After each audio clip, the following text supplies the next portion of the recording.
Just before noon on April 17, 1999, NFL Commissioner Paul Tagliabue stepped to the podium inside Madison Square Garden to begin what would be the wildest 90 minutes in NFL draft history. The epic, chaotic 1999 NFL draft had it all: quarterback busts galore, historic, massive trades involving 3 teams and 15 picks, thunderous boos, double crosses, late-night deals, green room tears, prayer circles, internal franchise revolts, Mike Ditka in a dreadlocks wig, a Hall of Fame cornerback, a Heisman Trophy winner in a wedding dress, and several juicy secrets that have just now come to light. At the center of it all was Washington general manager Charlie Casserly, who recently categorized the 1999 draft as a once-in-a-generation type event. Good thing.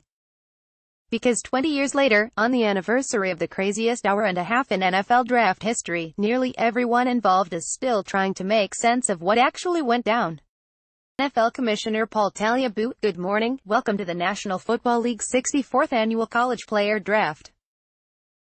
Today the first selection choice belongs to the Cleveland Browns, who are now on the clock. After waiting 3 years to get back into the NFL, the Browns, technically an expansion team in 1999, had jumped the gun on Tagliabue's pronouncement by almost 9 hours. At 3:30 a.m., Browns president Carmen Policy signed a deal for Kentucky quarterback Tim Couch, who had set SEC records in attempts, 553, completion percentage, 72.3, passing yards, 4,275, and touchdowns, 36, in an early iteration of Hail Mummies and Mike Leach's vaunted air raid offense. Couch says his agent let him sleep and told him about the deal at 9 a.m. Couch believed he had secured the top pick, over Syracuse's Donovan McNabb and Oregon's Akili Smith, with a last-second, impromptu workout conducted by Browns coach Chris Palmer on campus at Kentucky. But what he didn't know was that the Browns continued to negotiate with at least one other player all the way up until the night before the draft. Meanwhile, on the morning of the draft, another backroom deal loomed large over the entire event. At the spring NFL owners' meetings, Saints coach Mike Ditka proclaimed that he would be willing to trade his entire draft for the chance to move up and take Heisman Trophy winner and Texas running back Ricky Williams. For the record, Ditka had promised to do the same thing the year before to get Peyton Manning, to no avail. All morning, in Washington's war room, GM Casserly had been frantically working the phones, building a colossal deal with New Orleans that would trade the Redskins' pick at No. 5 in exchange for the Saints' 12th pick overall, the rest of their draft and their first and third round picks in 2000. Williams had gained more rushing yards than anyone in NCAA history and was being hyped as the second coming of Jim Brown, according to one GM. But the deal, and the entire draft, really, hinged on his still being available at number 5, a scenario that seemed implausible as the draft got underway. Tagliabue, with the first pick in the 1999 draft, the Cleveland Browns selection is from the University of Kentucky, quarterback Tim Couch, Lee Steinberg, Smith's agent. The Browns made it very clear to both Akili and I they had not decided whether they wanted Tim Couch or Akili. As we went to sleep that night we really had no idea about where they'd end up the next morning. Chris Palmer, Browns coach: what really attracted me to Couch was he did more with less at Kentucky. He raised the level of all the players on that team.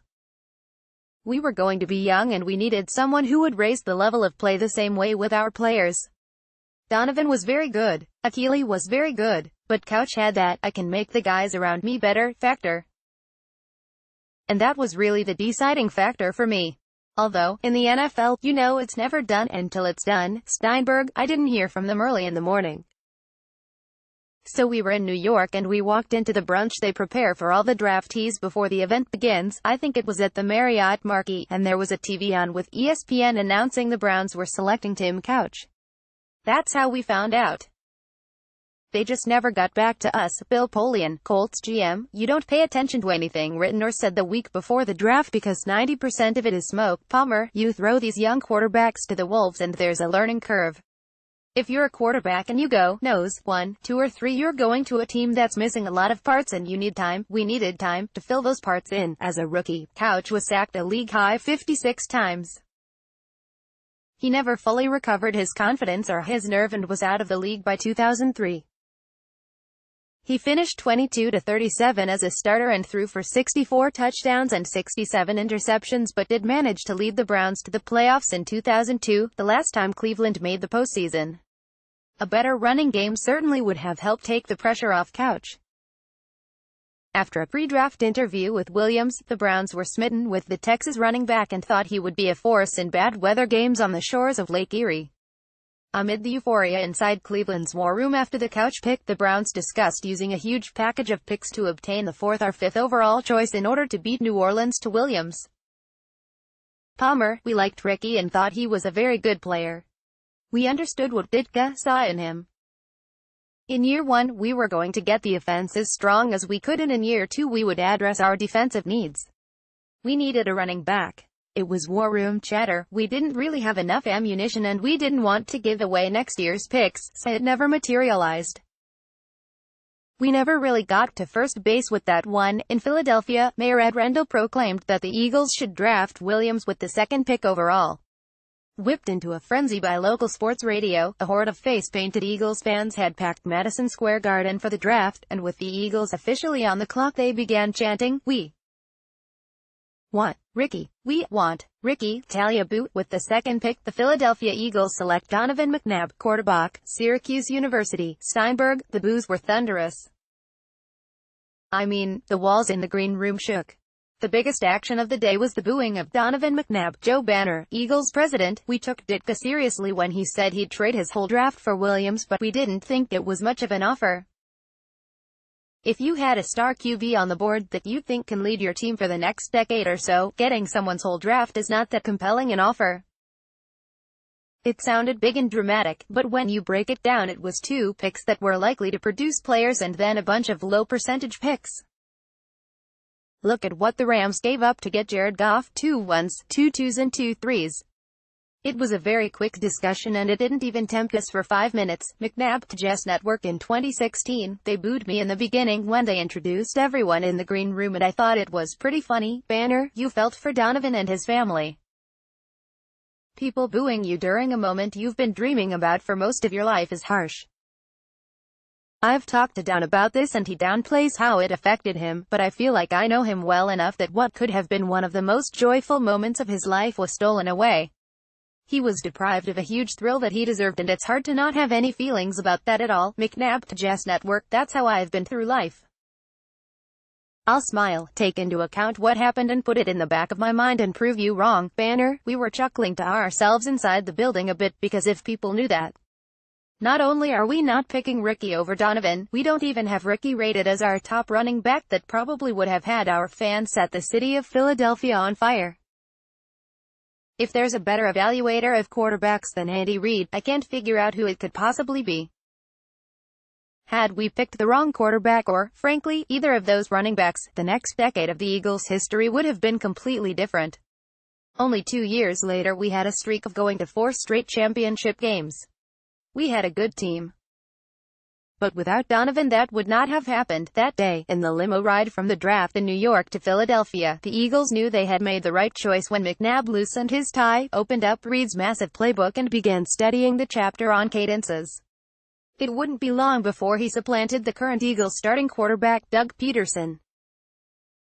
Tagliabue, "The Cincinnati Bengals are now on the clock. As soon as it became clear Smith was probably going to Cincinnati with the 3rd pick, Achilles' family, led by his father, Ray Smith, a minister in San Diego, formed a circle to specifically pray about the prospect of playing for the Bengals, who hadn't had a winning season in 9 years.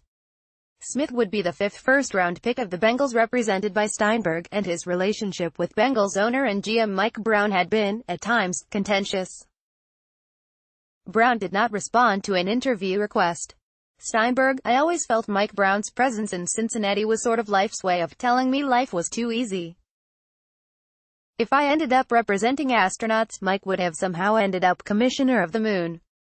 I told Achilles' family, look, it's a little difficult at times to deal with Cincinnati.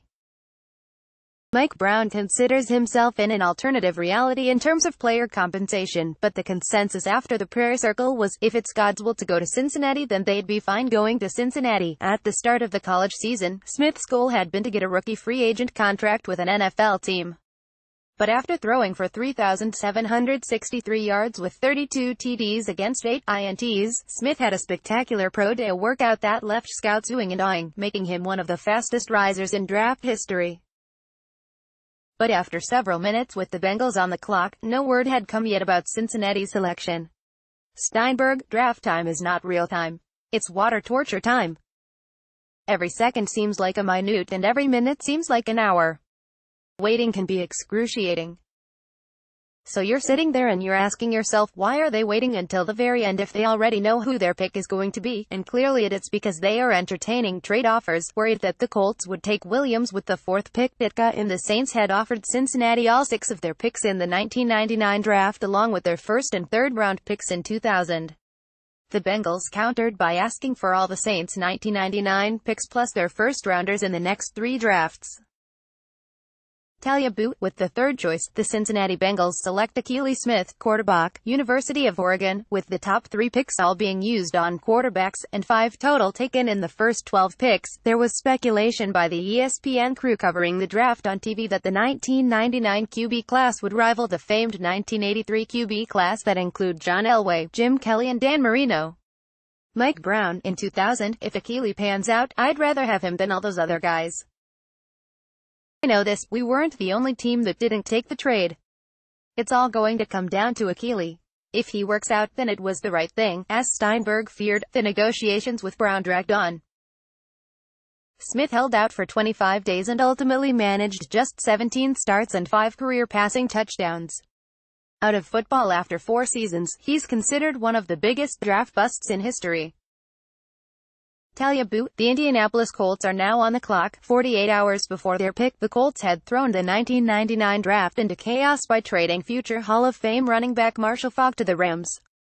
GM Bill Polian didn't want to do it, but Faulk's contract had become untenable and the Colts weren't in a position to renegotiate the deal or tolerate a long, disruptive holdout. A few weeks earlier, Polian had a deal in place with another team. Even now, he won't name the other team, but it fell apart at the last second.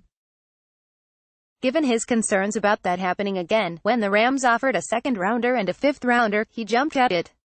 When the news hit inside the team offices that Faulk had been shipped to St. Louis, Polian heard Colts employees screaming, "No, they can't do that." The only consolation was that everyone in Indianapolis believed the deal meant the Colts were about to land Williams. Williams did not respond to several interview requests. Polian, in spite of his poor workout, Ricky was still being heralded as the greatest thing since Gale Sayers. But Ricky was slow. He ran a high 4.6 or a low 4.7 in the 40 and he seemed disinterested. Casserly, Edgerrin James's flight got cancelled and he rebooked the whole thing himself and was sitting on the curb at the airport when we went to pick him up. We always picked draft picks up with the entrance car because we wanted to get them straight. You're starting at the bottom now. And the intern was the same age as the players, so we got a heck of a lot of information out of guys on that car ride. I'm sure a lot of guys didn't like riding in the intern's car. Polian, we flew down to Miami to watch James in a Thursday night game and we left blown away by his talent. But we still wanted to double and triple check, so we looked at every play of both their careers.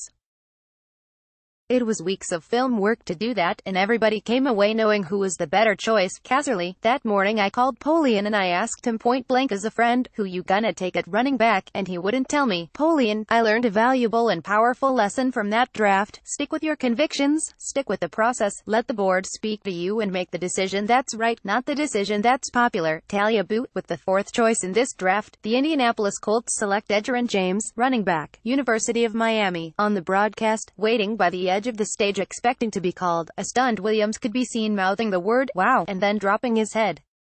Ricky Williams, to WFAN-AM in 2018, I was still reeling from not being the 1st pick, not being the 2nd pick, not being the 3rd pick, not being the 4th pick, wasn't even the 1st running back taken, so it was a hit to my ego.